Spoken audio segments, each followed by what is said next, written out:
ce monsieur qui est donc Alex Palou. Ouais. Va falloir que tu me résumes un peu l'histoire, mais il s'est passé 2-3 petites dingueries dans les médias avec Alex Palou. Alors, pour vous recadrer, Alex Palou, c'est donc un pilote d'IndyCar chez Chip Ganassi. Chip Ganassi, grosso modo, c'est une grosse pointure. C'est une grosse pointure. En fait, Alex Palou est actuellement du côté de chez Chip Ganassi, mais il a expliqué à Chip Ganassi qu'il ne voulait pas continuer l'an prochain.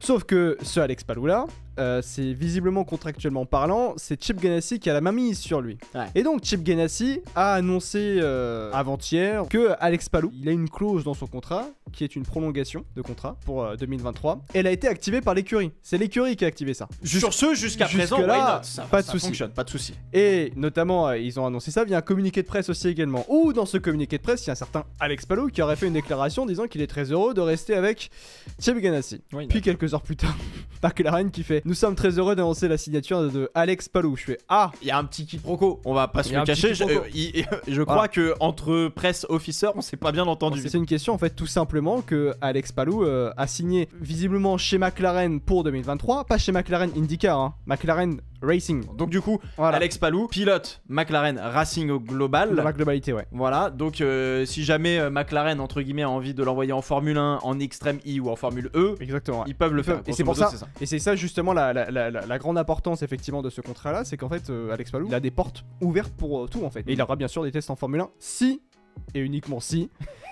Parce que là, il y a un énorme quiproquo juridique qui a confirmé d'ailleurs après l'annonce de McLaren. Ils ont dit à l'IndyCar, bah en fait non, comme le dit le communiqué de presse, bah nous on a activé la clause d'Alex Palou pour qu'il reste chez nous l'année prochaine. Donc bah d'ici là, il devrait rester chez Chip Ganassi En 2023. en 2023. Et comment s'est défendu d'ailleurs Alex Palou, puisque Alex Palou a démenti ce communiqué en disant, alors déjà de une, j'ai dit à Chip Ganassi que je voulais pas continuer, de deux, il y aurait une déclaration de moi, j'ai jamais fait cette déclaration. Bref, j'ai pas validé le J'ai communiqué de j'ai presse. rien validé du tout. D'où ça sort cette connerie? Donc il était en mode bon bah déjà j'ai rien dit il avait dit aussi qu'il quittait Chip Ganassi pour des raisons personnelles. Ok, sauf que le problème c'est qu'il y en a un qui a activé sa clause de prolongation de contrat. Je ne sais pas comment on pourra se sortir de ce bourbier. Hein. C'est très très compliqué. On a un Alex Palou qui pourrait arriver chez McLaren, pointure d'IndyCar. On a une autre pointure d'IndyCar qui s'appelle Colton Herta. Colton Herta qui, comme vous le voyez sur cette image, les plus perspicaces ont reconnu que c'est le baquet effectivement d'une McLaren avec ce halo orange. Et comme c'est un halo, effectivement, c'est bien une Formule 1. Et donc Colton Herta a participé à ses premiers tests privés au volant de la McLaren MCL 35M de l'année dernière sur le circuit de Portimao. J'ai lu que Colton Herta, quand même, les ingés étaient plutôt agréablement surpris par sa capacité d'adaptation et son retour. Dans l'ensemble, sur ces 2 jours de test, il y avait une première journée pour s'acclimater à la voiture qui est quand même très différente du fait que t'as quand même une direction assistée en F1, ce qui n'est pas le cas en IndyCar, et que du coup la chose à laquelle il avait dû le plus s'adapter, c'est de moins gigoter entre guillemets avec les mains sur le volant, parce que en IndyCar tu ressens absolument tout.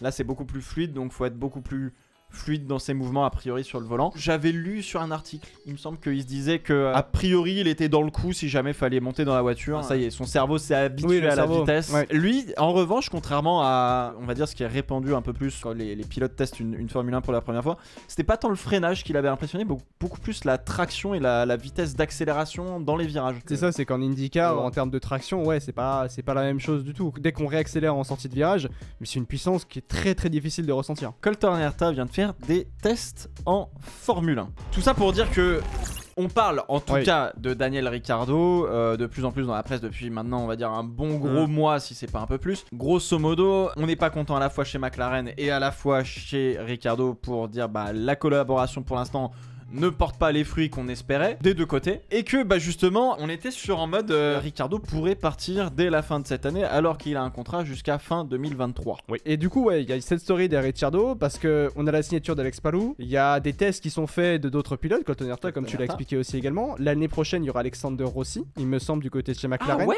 Chez McLaren Racing on a donc la Formule 1, on a l'IndyCar, on a l'Extreme E, et même ça encore c'est et la Formule E. Ouais, et la Formule E. À un moment donné il y a un peu ils se prennent pour Red Bull les mecs là à signer 1 milliard de pilotes, parce que va falloir leur donner un volant à un moment donné aux mecs. Sur Ricciardo, oui, quand on vient là-dessus, c'est normal qu'il y ait quand même une énorme pression médiatique. Forcément, tout le monde doit lui dire: hey, t'es mauvais en ce moment.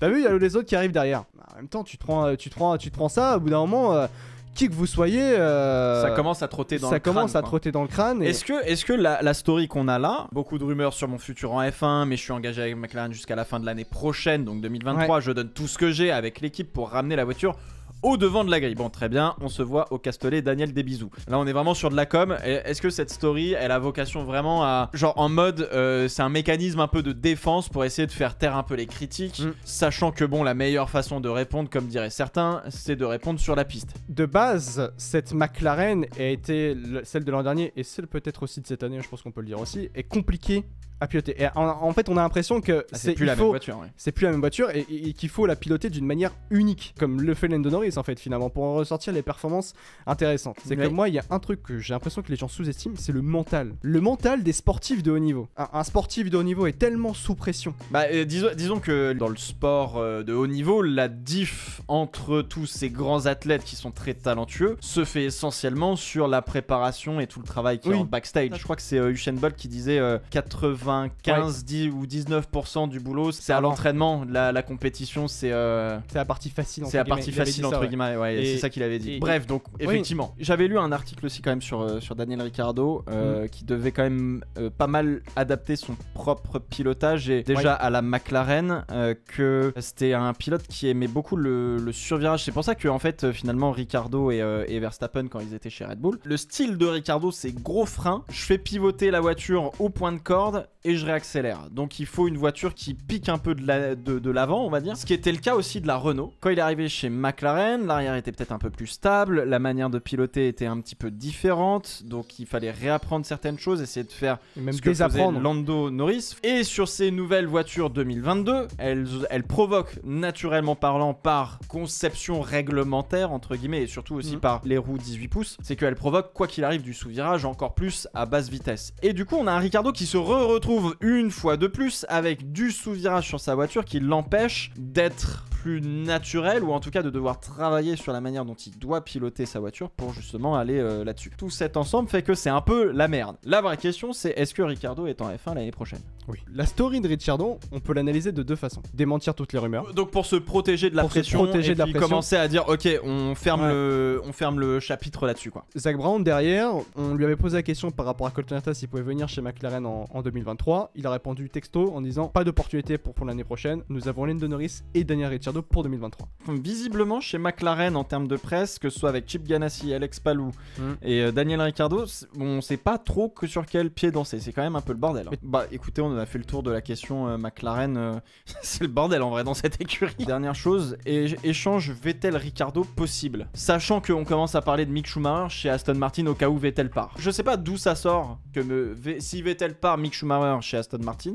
Alors, dans l'esprit, ça voudrait dire que chez Ferrari, on laisse partir Mick Schumacher pour peut-être placer un autre pilote de la Ferrari Driver Academy chez Haas ou que Haas se débrouille pour prendre peut-être un pilote américain parce que la Formule 1 voudrait un pilote américain, machin truc bidule chouette. Bref, donc du coup, autant vous dire, c'est en vrai la silly season, elle va être intéressante. Oh, cet été, attention. Hein, ça va être intéressant. Ouais.